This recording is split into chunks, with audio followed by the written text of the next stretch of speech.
Welcome to Political News and Views with Congressman Towns of Brooklyn, New York, representing the 10th Congressional District, programming with your concerns in mind. And now, your host, Congressman Towns.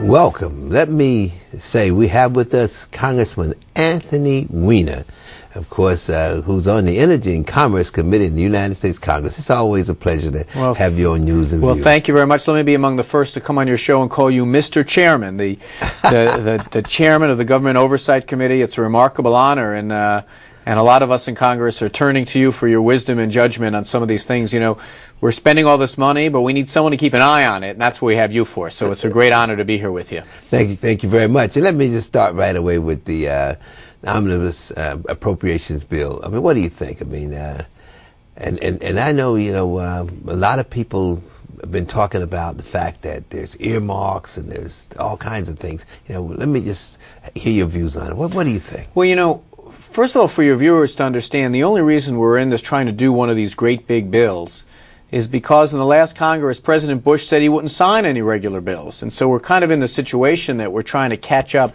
President Obama is exactly right. This is kind of the ninth inning of a game that should have been over a long time ago. We in Congress passed our various bills for the different parts of government. We passed good bills that did everything from make sure we have clean drinking water to cops on the street to education. But every one of them that we sent, as you know, the president said, I'm not signing it. And when we say, what is it you want, he wouldn't tell us. So they gathered up and gathered up. We need them to keep the government going. So we passed one bill that put them all together, and I'll tell you some of the things it did. Big increase for education. More cops on the street. Just about everything from soup to nuts, including some important things in your district and mine. So when I hear people complaining, well, we don't like to budget this way, I don't think you and I do either. We'd rather have the individual bills. We're going to do that this year. But in terms of what was funded in that bill, it was right for the House and Senate to pass it and to move it on. And I don't like earmarks any more than most people do, but I'll tell you what I do like. I do like it when I get an opportunity to say, you know what, for my district in Brooklyn, here's what we need. We need daycare slots. We need parks. We need things like that. Those are the programs that we get a chance to have some control over. People say, well, why not leave that to the administration? Well, I think I know my district, and I think you know the 10th Congressional District like the back of your hand. I think it's reasonable for Congress to say, you know what, for some of this money, let's try to focus it where it needs to go, and that's what we needed to do. So I was proud to cast a vote for that, but hopefully the process will be a little different now that President Obama's in charge. Yeah, I don't understand the whole problem with earmarks, you know, and that if you get an earmark, you're going to be exposed. Let's face it, I mean, if you're getting something that's going to help your district, I mean, you'll expose yourself, I mean, by telling people in terms of what you're doing. So I don't understand how someone far away would know more about your district than you do. Yeah.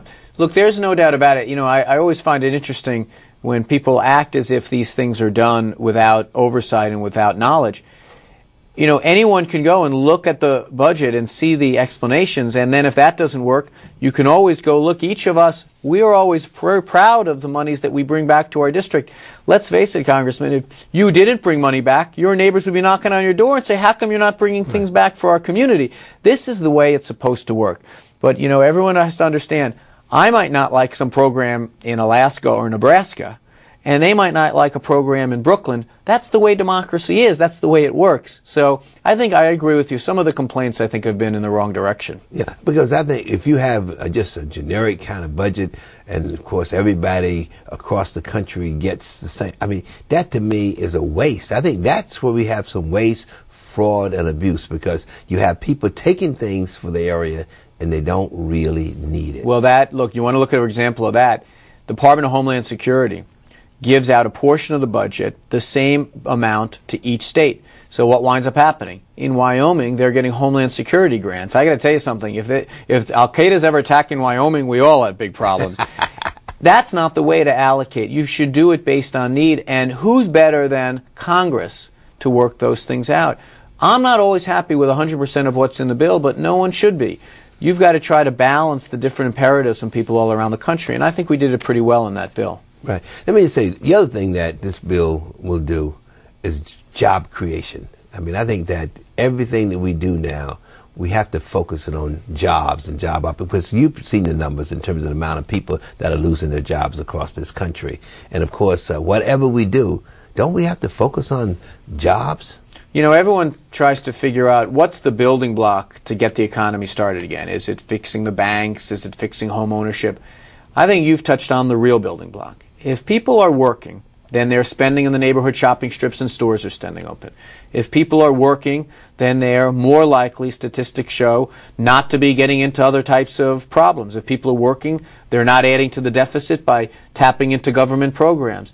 So having job creation is got to be the paramount goal. And let's remember, you take the omnibus bill and then the president's stimulus bill that you work so hard to improve. You know, one of the first things it does is say we better get some money to states so they don't have to lay a bunch of people off. Doesn't matter how much we do in Washington if the state of New York, if Governor Patterson, if Mayor Bloomberg have to lay off people there. So making sure that people are hard at work is the way you stimulate the economy. It's got to be the building block to solve all of our other problems. If they're not good jobs, none of the other programs are going to work.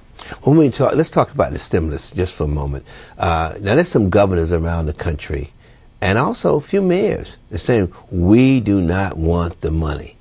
And when you look at the fact that unemployment is just so high in those areas, for instance, the governor of Louisiana, I mean, as you know, Katrina and the people are just still suffering. And for him to say, I don't want the money, I mean, to me, that's a slap in the face of that community and all the people in that state. You know what it seems to me, Congressman? It seems like it's politics over the people. You know, it's like they wanted to make a name for themselves. Oh, I'm going to oppose President Obama and the Democratic Congress, even if it means that the citizens of my district wind up not getting the things they care about.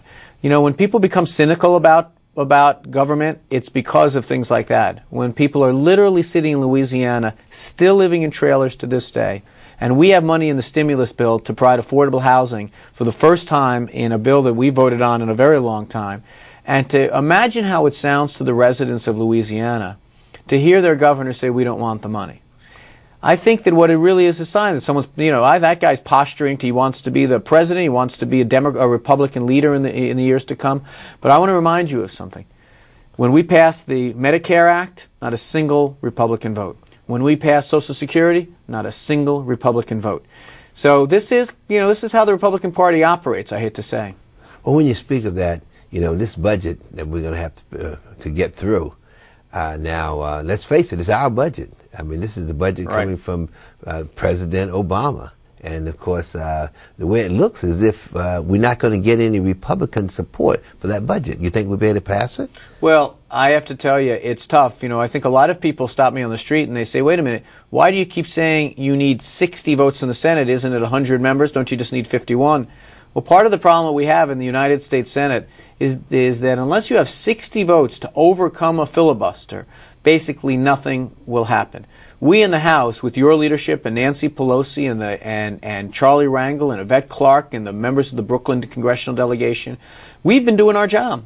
We've been passing bills to improve education and health care and the like. But unfortunately, in order to get anything done, we need not only a strong president, but we also need the Senate following along with Congress, with Senator Schumer and Gillibrand.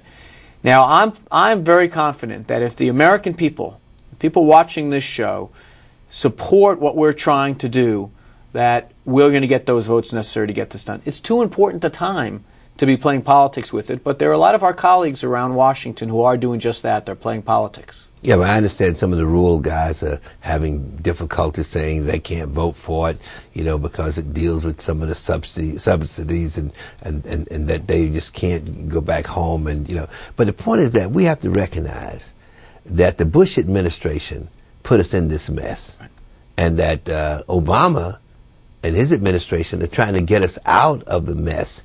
And of course, but how do we explain this back to people? Well, look, I think most Americans, I think, get it. I think when they open up their newspapers and they turn on television and they're trying to figure out what's happening, they see President Obama in a clear voice